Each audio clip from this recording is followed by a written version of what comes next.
Thank you all for coming to the Secret Garden. Today we will discuss the mysterious disappearance of Flight MH370. MH stands for Malaysia Airlines. We usually just call it MH370. This is a topic that makes us distressed. The disappearance of MH370 is considered the biggest mystery in aviation history. Today we will go through the process from the plane vanishing to its crash, to see why, despite so many satellites and radars, it was not found. During the salvage operation, searching for aircraft debris and the black box was extremely difficult. The main cause leading to the plane's disappearance is what? Alright, first let's examine the plane's fall process. In the early morning of March 8, 2014, flight number 370 of Malaysia Airlines departed from Kuala Lumpur International Airport to Beijing. There were 239 passengers on board, 154 of whom were Chinese nationals. 61 held other nationalities, 12 crew members. The captain was Tommy Asia, with 33 years experience, and extremely rich flying experience. The co-pilot was Farid Al-Hamid, with less experience.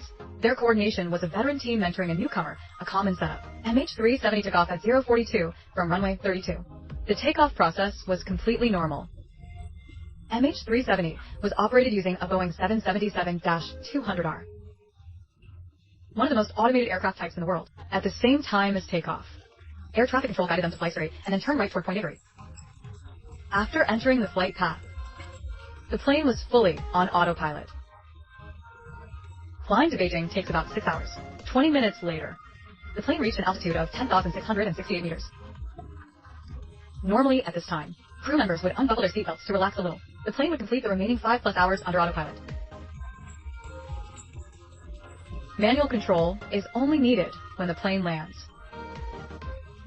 At 1:19, the Air Traffic Control Center's last contact with MH370. There was nothing unusual in this conversation. According to regulations, more than a minute later, the crew contacted Vietnam's Air Traffic Control Center.